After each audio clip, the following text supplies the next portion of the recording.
Nyakurom gajwang machiegni chenro mar mine wacho nitiere ngero ma bende joluo nogoyo chon ni dak en law ywach to tie gero ni wuon en ang'o. Dibedi keny machon opogore kod keny masani. Omiyo otieno ma kawuono e chenro mar mine wacho thor wachwa maduong' odaro ng'iyo achiedh nade mopogore opogore ma bende ng'eny gi sani. Odhiambo ma kawuono nanyisi wendo gi Pamela Odhiambo achiel kachiel ka entiere studio marwa e kaunti ma Kisumu. Pamela en jaked ne ratich oganda kata ahinya ahinya mago mag mine. Pamela kinyalo mna winja amosi ni misawa kaunti ma Kisumu uriyo nade? Wariyo maber kabisa. Erokamano ahinya. Thor wach otieno ma kawuono dak en law ywach. Kosen nade? Dak en law ywach okuongo mondi kaka in Pamela. Ngero ma kama iwinje nade? Tiende nang'o? Tiend dak en law ywach en ni ka iseyudo jaodi mubedogo to nyaka ubed joma riwore paro. In iwuon kiseyudo ng'ati to nyaka ing'e ni ng'atani ohero ang'o tang'o moko ohero. En bende nyaka ung'e ni an jaode en ang'o mahero to en ang'o mok ahero. Ka usebet e winjruok machalo kamano to gik matindo tindo ok nyal donjo e kindu. To ka uonge gi winjruok machalo kamano to gik matindo tindo mang'eny manyalo donjo e kindu. Koro udak ga to uyudo ni un gi problems to uyudo kaka ulosogi to dagno dhi adhiya mbele kendo dagno budho, en dak mabudho kabisa. Kech koro mano ng'etni samoro usebedo gi nyithindo be koro dongo, nyathi be gi baba gi be ok ipogi, nyathi gi mama gi be ok ipogi. Koro mano e dak law ywach, en kata orach kata ober to udhi adhiya. To Pamela ginero momiyo wabedo kod thor wach ma kama otieno ma kawuono en kaluwore kod kwan Kenya mosebedo ka kethore. Dibed ni koth nochako gowa kanye koso horuok maunge? Chon nawinjo ni deye ne puonjo ji ka ng'ato pok owuok odhi tedo to ne dayo bet kode piny to gipuonjore. An awuon an adongo ka deye ga te onge maneno. Ng'ama nopuonja be aneno ka onge. Koro an nadhi adhiya ta dhi tedo. Sani ineno ka ng'eny nyithindo manyiri dhi tedo nyaka moko dhi chon kata ka hikgi pok oromo. Puonjo nyathi ma hike pok oromo kaka dhi dak gi jaode ok en tich mayot. Koro mane momiyo sani ji gore agoya, ji dhi adhiya, ng'ato feel ni en oseromo dhi ka tedo kata pok oromo. Tedo maber onego bed ni un jomo winjore. Chon ne nitie kata kane arus nitie. An kaka duong' ni an ng'eny gik moko ang'eyo seche mane kora dhi timo arus. Koro ipuonji ni koro mae gimidhiye en magi ma emonego itim. Mokwongo wan wawegi kaka wadak e utewa. Nyithindo bro kopo kok ipuonje ka un jok moko musiko ga unu gwandoru e ot. Nyithindo te ma wuoyi nyaka nyathi manyako gibro puonjore ni ji dak ga mana kama teko dagole to mano kend gima ber. Onego bed ni dichuo ohero chiege no to dhako onego bed ni miyo chuore no luor. Imiyo chuori luor mok imiye wich kuot at any time. Saya in itiya ok imiye luor to en oheri. Ka utimo gik moko ariyogo to dagno onge gima nyalo kethe be onge gima nyalo bet. Iwacho ga ni samoro jachien donje gimoro. Emomiyo awacho ni nyaka ji bet jok mawinjore mondo ging'e ni gitim ma to watim ma. To moko be nitie ing'eyo ni tama. Nitiere gimoro nitie ka isedhi ka tedo. Sani kech ng'eny. Gimomiyo keny kethore mang'eny kech ng'eny. Jirandi koni winjo ka ng'ato chielo ring'o koni into alot oromi. Koro isiko ni mana jaodi ni to kara in itiyo ga nang'o, kara in itiyo nang'o. Ka uwinjoru maber ng'ato nyalo wacho ni in kawalot ing'ade bath ndara ka kate bathot ka to an be adhi e jwa kalinani. Kochopo godhiambo warome ot wariwre mondo wang'i ni to ng'ani oyudo pesa mane, an ayudo mane, ang'o ma wanyalo nyiewo mondo watedi. Ng'enyne sani gima chando ji kabisa momiyo ji pogore en kech. Kech odonjo mang'eny kabisa e piny. Emomiyo ineno ka pogruok ng'eny ahinya. Berruok be nitie. Iwinjo mana ni ng'ato osendike e Facebook ni anto aneno ka ngimana koro ni matek sana. Osemanyo kamoro amora kama ogore okone. Ot kaendi be weche ng'eny. chuo bi ng'eyo ni ka nitie kamoro ma oyude ma onyalo chieme biro neno ni koro ode ka chiemo manyo kama obiro dhi chieme maber, nikech sani iwacho ga ni nyiri ng'eny moloyo chuo. Koro ing'e ni mano be samoro kelo shida. Chon ne nitie doho. An ok awacho ni ji otim doho nikech kanisni nitie mopogore mag dojo. Doho go ok ginyal. Sani chuo ng'eny gi kuotho ma doho ok ginyal. Kowuok ka owacho ma, kowuok ka owacho ma, ok gibi nyalo. Gima nitie en ni nyaka wadogi abila. Abila ka ne nitie chon, wang'i ane ni to nyithindwa gi ng'ama nyalo wuoyo kodgi en ng'a, mondo ng'ato ka ng'ato orit dakne kaka dak ng'ato nego bedi. To kamna king'yo keny masani, bendi paro ni kaka jakedne ratich oganda kana jakedne ratich joma mine ahinya. Bende neno ni kata mna mbui bende gisani bende ketho keny mopogore opogore, nikech kata mna king'yo kata mna weche manyien ma bendi kelo nyaka londo obed wang' jowi, en ni ji onge kod horuok. Keny matindo tindo bedo ka kethre. Di bende mbui bende na chiel kuom okenge ma bende samoro ketho keny mago mopogore opogore pachoka. Aneno ni mbui ema medo ketho keny. Kech ing'e ni an kaka jakedne oganda mag mine, adonjo, I make sure ni adonjo e grube go te, adwa ng'iyo to discussion mane madhi mbele.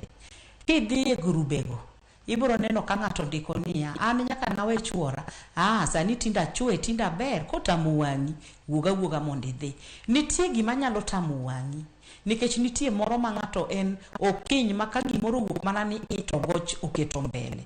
Ting'e ni goch no nyalo miyo ng'ato tho. Ka ng'ato goyi pile pile ok en gima ber. Samoro en mare ne tek, samoro ni goye moko nyal. To maendi samoro en mana gik moko matindo tindo. Gik matindo tindo ok onego keth keny. Gik matindo tindo onego bed ni uloso un kindu ji ariyo. Mbui ketho keny mang'eny nikech kiwinjo gik ma ji discuss kanyo en mana ni to podi ritang'o. Karai to podi ritang'o. Karai to podi ritang'o. Wan wadak maber. To king'iyo ni to be gidak maber adier, ibiro yudo ni ok odak maber nikech piny tek, samoro oseweyo jaode ni, pesa be koro odhi olalne, kamodoge onge, koro dwaro ni mondo duogi. Samoro ni mondo duogo no ng'ani sedak kende amina oseng'iyo gi ngima moro ma dak kende no en ni in thu, inyalo timo gimoro amora nyalo donje odi, ok onego bed ni watimo mano nikech mano to ji te dhi kethore. Piny ni onge kama yot. Nitie jok moko ma samoro notemo keny to kodhi maber. Oyudo ng'at machielo otemo dakgo. Ng'ama chielo ni bende pok otemo some maber mondo mi ong'e ni to ng'ama chielo ma yudo ni to en to owacho nang'o, to kite chal nang'o modwaro. Koro yudo ni ka igoye olinga. Mane wacho ni mino ka kuro sani tinde mine mang'eny iwinjo ni chuore nogoye motho. Nikech oneno ni koro oluor, onge gimo nya timo nikech nowe keny mokwongo, ochako duoge mar ariyo be tek ateka.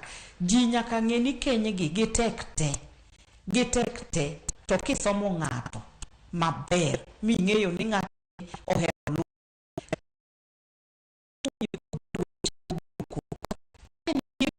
ma ok ber.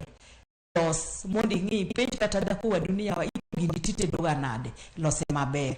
Kane yude gi nyithindo, kata chiege no ato en gi nyithinde mokogo. Ng'ia ne ni to nyithinde gi kinde gi nyithinde gi gichal nade. Rit ne nyithindo gi kako dwaro. Koko dwa ni mondo nyithinde go ti. We nyithinde go eko weri kodgi, in tiya, in nosekendi kaka ng'ama dhako, tima minyalo. Mondo mi kik kel chwanyruok ikindu. Kech waning'e ni ji kelo nwa ripode ma watwanyore magi mano bet. Koro king'i ni ng'ani ok dwar ga gini tibo ok idwar we gini. Koro mago e gik makelo chandruok e ngima mag dak masani. Wach machielo ma bende joseo osebedo kata mana en kaluwore kod empowerment kata mana puonj ratiro, ng'ato ka ng'ato ng'e ratiche e ot kacha. Piem bende achiel kuom okenge ma bende iwacho ni ketho keny. Mana ka Pamela moro na jiwo ni kamo gi juang konya rito keny mar kamana ahore ketho ahore nyalo ketho ka acho ni samoro ng'ato en kodak maber kaluwore ga chari to ahole moro ni ng'ani timo ni mana kama, ni duogo mana sama kama, ng'ani no nindo oko, ng'ani ni to ng'ani nindo oko. ne kanye to losuru wa ji ariyo keny ok onyal loso ji adek kata ka ng'ato en osiepni kata obed mana nyathini ka en nyathini tiluonge ni nyathina ang'o machwanyo momiyo uonge winjruok malong'o to biro pimo ni wuon ng'ane ni obet kama kama obet kama kama temane matek nikech ma nyathini yogo ni manyane jaode ni bed kode piny penji ane ni iti paro ni omakelo wach ka sana chuma koseneno ka loko to koro kodwa kelo mano endo be fanyruok e ot ka nikech dhako koro penjo ni nikech an gi pesa in koro kidwa kelo pesa kara in pesa ni dhi kanye kubet piny ma ung'iyo kama pesa ni kaka inyalo ga kelo pesa tinyiewo go chiemo ka taparo ni dagno ok onyal kethore watemuru matek gik matindo tindo kik keth dak wapogore nwawere ariyo en na wacho ni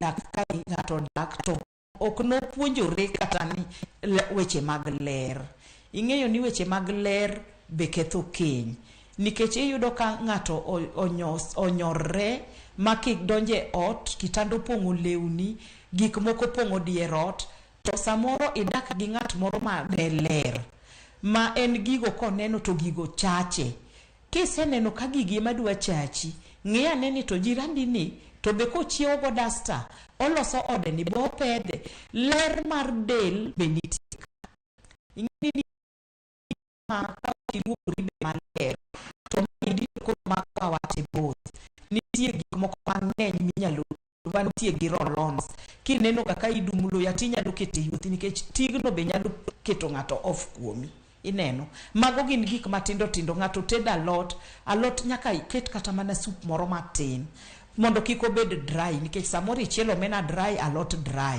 en kichame to iwinjo ka ok odhi maber ji opuonjre nyalo nyiso ng'ato ni an mama wani puonjo kata ka in gi chi wuodi luonge ting'ise ipenj wuodi ni koso en tedo koso en ang'o to ka en chiemo puonje kako nyalo tedo chiemo no maber mondo gichiem maber e yo mowinjore mondo dagno ero be mondo dhi maber gik ma tindo tindo mang'eny e maketho dak to gi kuoth na neno churi kamoro kwani ina ori ni mondo idhi ng'i chura kama ne bae an pok na ori koro kikikel na report repode matindo tindo churi no kia umosonga to nyithindo manyiri gi wang' sani matek ni no mosonga to kanga ni duogo ni ichime gi dhao ng'ama dichuo koa oko los kode mos kanitie chiemo inyalo ng'ise ni waseketo chiemo moro kaendi mad kapodonge manyuka moro ndimi ng'ama dichuo yoko ke to ne kendi chiembe opogore gi moko te nikech en gini giwuok gi tek chiem maber kabisa muyieng e kokang no da ndo gatirwake maber to ni moko mabe amuani ohero kabisa amuani bende koring'iyo mani to chal nade koro gi chuo to wawuo gi mine nikech pile pile ka dhako wuok dhako ema bedo blamed dichuo gi iwinjo mana ni ni onge dichuo ja to ne ber dhako ni endi dhako ni rach apana family ero kama na aneno iloso gi ji ariyo onge kaka ng'ata achiel ber ng'ata achiel ero kama na nyano ka sang'ado wa kata kama nitiere ote ka Marut Nyathi Ochieng'oro wacho ni ento kopar ni kech ketho keny nikech nyaka sani joma nitiere kod pesa bende keny gi wuore gima ketho keny wacho ni en mpango wa kando aya kinyalo duoko Ruth Nyathi Ochiengi wach ni mogik wachiko chenro de bedango gik moko ariyo go ketho keny nochako gi ng'ato ka uonge pesa kasto bedo gi pesa mang'eny kosebet gi pesa mang'eny to ok berne nyiri moko berne to mabe ariyo mpango wakando watoka mpango wakando ni ji owe chike itgi nikech samoro jomoko dwa nukethru emomiyo ng'isi ni jaudini nigi mpango wakando in to inene nade to ito minene ni ito jaudi chande to ne en gi mpango wakando moro ing'eyo sani gimomiyo ji oluro mpango wakando nikech tuoche mang'eny modonjogi ok inyal hero ni in idikori to ng'ato dhi manyo tuo oko to kelo koro mpango wakando ni be jomoko niti en tuo nikech ka in gi jaodi in kode otieno mzima godiochieng' kihero ni dhi tich iduogo saa 6 inyalo duogo to mpango wa kando ni be iketo mana. Nitie jomoko man gi tuo ma en iluongo ni body weak. Gimi nyalo timo gi oking'eyo. But gin gik moko milosa losa matindo tindo milosa losa ma unyalo loso keto kiki wuog ni kodi bidhi bayo ni jaudi nigi mpango wa kando kata mana ni chuori nigi mpango wa kando kata chigi nigi mpango wa kando. Samoro gin weche miwacho mondo chunyi ochidi mondo uketu to kinono miyudo ng'iyane ni to mpango wa kando ni to en gi chuore koso ongego. But mind your business. Mpango wa kando go to gin jochiende makelo gimiwacho. Mpango wa kando na kinoma ungisigo no en nga to en no kanye ke samoro no po ngama no po ka cheno kawe kingisi to ka puje uru enti mo ni tu chode tu enduo koro nyaka wangi mana ka imit nyaka awada to gi kati to kiketi to yalo minga kalto sei to bro neno kende ni gocho roma ngani bro nega we yangi anena nyalo timo nang. Erokamano ahinya Pamela Odhiambo. Geno mara ni mane wachni mogik mabende ni ntiere godo. Erokamano. Ago erokamano kabisa ni Ramogi kuom miya thuolo mondo abika. Ageno ni gik mawachogi ji owinjogi maber. Kik mondo waketh keny ne gik matindo tindo mag kuoth. To kata ka gin weche mag udi wabed piny gi joutewa wawinjre an gi ni berna an gi ni rachna watim nango. To ka en ni pinye matek to tek ne jite bedura beda to ung'inu nyalo timo nango to ulos karu jokama nikech sani endi jok madong kendgi iluongo joma dong kendgi ng'eny sana. To kikwa encourage jomoko ni nikech ng'ane ne en single to dhi maber in be dhi bed single mondo idhi maber. Akwayo ji ni waweuru ji wawuouru gi ji e utegi wapuonjgi kaka ginyalo ritore wapuonjgi kaka ginyalo dak mondo kik ji okethre. Ka gikethre mang'eny ahinya to nyithindo dong kanyo to nyithindo be komano to ane kama redu wari kanyo nyithindo. Erokamano ahinya Pamela Guni mane nyako mi thuolo mar twa kod nyikwa Ramogi Ajwang' achiel kintiere studio marwa ma Kisumu. Na Pamela Odhiambo jakednera mamina achiel kachiel studio marwa kaunti ma Kisumu thoro chwa otin makawuono neno weche od keny. Pamela losa marwa wakati mana itima madag eyo makare. Ano dakika en 44 tok sadek mana Mami Odhiambo weka yo matin kaduogo adi weche manyien.